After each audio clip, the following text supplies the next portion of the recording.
Welcome to AIT creation.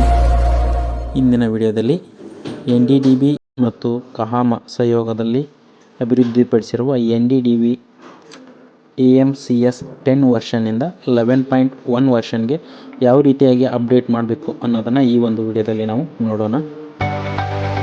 ಮೊದಲಿಗೆ ಸಿಸ್ಟಮಲ್ಲಿ pre ರಿಕ್ವೈರ್ಮೆಂಟ್ಸ್ಗಳು ನೋಡ್ಕೊಳ್ಬೇಕಾಗುತ್ತೆ. ಅಂದರೆ ಈಗಾಗಲೇ 10 ವರ್ಷನ್ನ AMCS ಅಲ್ಲಿ ಗ್ರೀನ್ ಸ್ಟೇಟಸಲ್ಲಿದೆ ಅದು ಚೆಕ್ ಮಾಡ್ಕೊಳ್ಬೇಕು.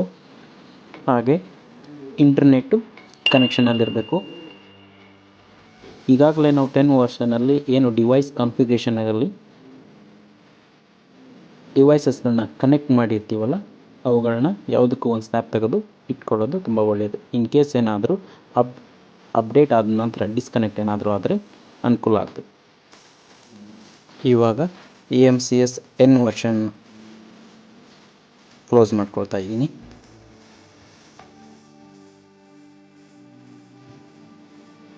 ಇವಾಗ AMCS 10 ವರ್ಷನ್ ಕ್ಲೋಸ್ ಆಗಿದೆ. ಇಲ್ಲಿ ನಾವು ಯಾವ ಸಿಸ್ಟಮಲ್ಲಿ ಅಪ್ಗ್ರೇಡ್ ಮಾಡಬೇಕಾಗಿರುತ್ತೆ, ಈ ಒಂದು ಸಿಸ್ಟಮಲ್ಲಿ ಆ್ಯಂಟಿವೈರಸ್ ಏನಾದರೂ ಇದ್ದರೆ ಅದನ್ನು certain period of time 1 hour or 2 hour ಅದನ್ನು ಡಿಆಕ್ಟಿವೇಟ್ ಮಾಡಬೇಕು ಅಥವಾ ಡಿಸೇಬಲ್ನ ಮಾಡ್ತಕ್ಕಂಥದ್ದು ಮೊದಲಿಗೆ. ಎರಡನೇದಾಗಿ AMCS 10 ವರ್ಷನ್ ಬ್ಯಾಕೆಂಡಲ್ಲಿ ಅಥವಾ ರನ್ನಿಂಗಲ್ಲಿ ಇರ್ಕೊಟ್ಟು ಅದನ್ನು ಕ್ಲೋಸ್ ಮಾಡಬೇಕು. ನಂತರ ಏನು ನಾವು ಒಕ್ಕೂಟದಿಂದ ಪಡೆದಿರ್ತಕ್ಕಂಥ 11.1 ವರ್ಷನ್ ಅಪ್ಗ್ರೇಡ್ ಆಗಿರ್ತಕ್ಕಂಥ ಬಂಡಲನ್ನು ನಮ್ಮ ಸಿಸ್ಟಮ್ಗೆ ಕಾಪಿ ಪೇಸ್ಟ್ ಮಾಡ್ಕೊಳ್ತಕ್ಕಂಥದ್ದು.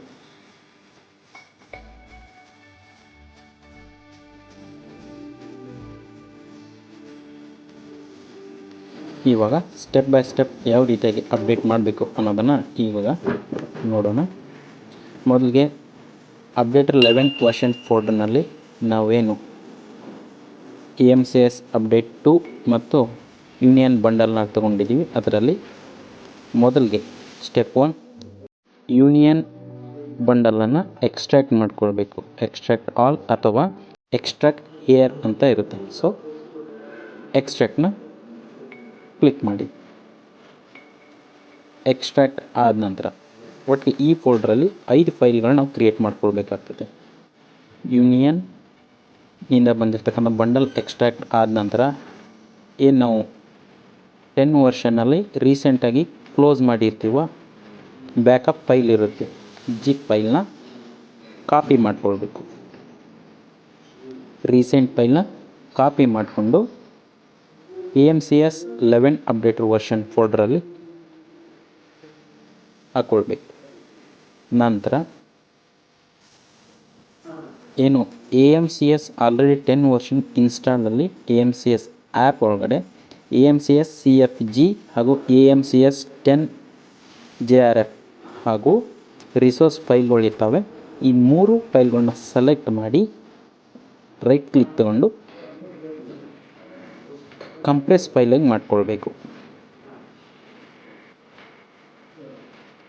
ಕಂಪ್ರೆಸ್ದು ಜಿಪ್ ಫೈಲನ್ನು ಕ್ಲಿಕ್ ಮಾಡಿಕೊಂಡು ಜಿಪ್ ಅನ್ಬೇಕಾದ್ರೆ ಸರಿಯಾಗಿ ಗ್ಯಾಪ್ ಇಟ್ಕೊಳ್ಬೇಕು. ಅಲ್ಲಿ ಇವತ್ತಿನ ಡೇಟ್ ಕ್ರಿಯೇಟ್ ಆಗಿರುತ್ತಲ್ಲ ಅದನ್ನು ಓಕೆ ರಿಸೋರ್ಸ್ ಅಂತ ಕ್ರಿಯೇಟ್ ಆಗಿದೆ ನೋಡಿ, ಇವತ್ತಿನ ಡೇಟ್ ಇರುತ್ತೆ, ಅದನ್ನು ಕಟ್ ಮಾಡ್ಕೊಳ್ಬೇಕು. ಈ ಒಂದು ರಿಸೋರ್ಸ್ ಫೈಲ್ನ ಕಟ್ ಮಾಡಿಕೊಂಡು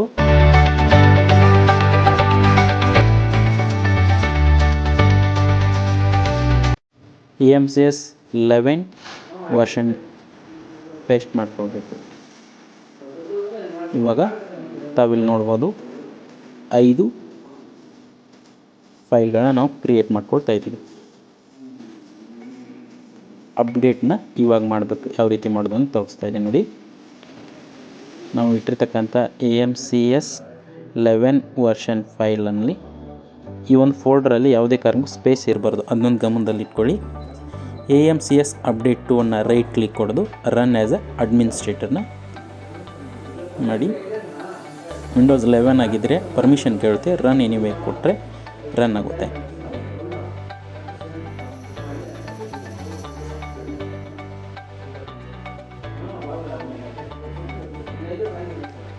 ಇನ್ಸ್ಟಾಲ್ ಕೊಡಿ, ರೆಡಿ ಟು ಇನ್ಸ್ಟಾಲ್.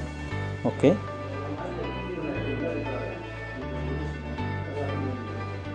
ಇವಾಗ AMC ಅಪ್ಲಿಕೇಶನ್ ಇನ್ಸ್ಟಾಲೇಷನ್ ಪಾತ್ ಕೇಳುತ್ತೆ. ಬ್ರೌಸ್ ಮೇಲೆ ಕ್ಲಿಕ್ ಮಾಡಿಕೊಂಡು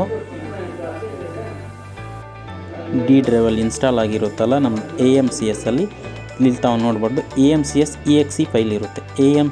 AMCSನ್ನು 113 KB ಇರ್ತಕ್ಕಂಥ ಫೈಲ್ನ ಸೆಲೆಕ್ಟ್ ಮಾಡಿ ಓಪನ್ ಕೊಟ್ಕೊಳ್ಬೇಕು.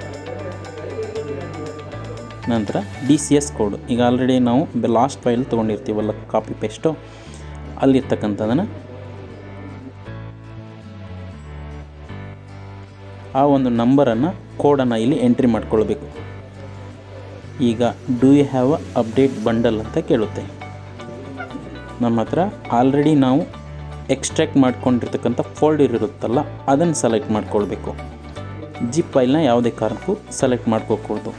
AMCS 11 ವರ್ಷನ್ನಲ್ಲಿ ಯೂನಿಯನ್ ಬಂಡಲ್ ಎಕ್ಸ್ಟ್ರಾಕ್ಟ್ ಫೋಲ್ಡರನ್ನು ಕ್ಲಿಕ್ ಮಾಡ್ಕೊಂಡು ಒಳಗಡೆ ವರ್ಷನ್ 10 ಅಂತ ಇರುತ್ತೆ. ಓಪನ್ ಕೊಟ್ಬಿಟ್ಟು ಸ್ಟಾರ್ಟ್ ಅಪ್ಡೇಟ್ ಅಂತ ಕೊಟ್ಟರೆ ಜಸ್ಟ್ 1 ನಿಮಿಷದಿಂದ 2 ನಿಮಿಷದ ಒಳಗಡೆ ಅಪ್ಡೇಟ್ ಆಗುತ್ತೆ. ಎಲ್ಲ ಸ್ಟೆಪ್ನು ಪ್ರಾಪರಾಗಿ ಮಾಡಿದರೆ ಮಾತ್ರ. 3, 2, 1. Application is updated successfully. Close ಮಾಡಿ. ಓಪನ್ ಇರ್ತಕ್ಕಂಥ ಎಲ್ಲ ಫೋಲ್ಡರನ್ನು ಕ್ಲೋಸ್ ಮಾಡ್ಕೊಂಡು ಇವಾಗ ನಾವು AMCSನ್ನು ಓಪನ್ ಮಾಡಿದರೆ ತಾವಿಲ್ಲಿ ನೋಡ್ಬೋದು.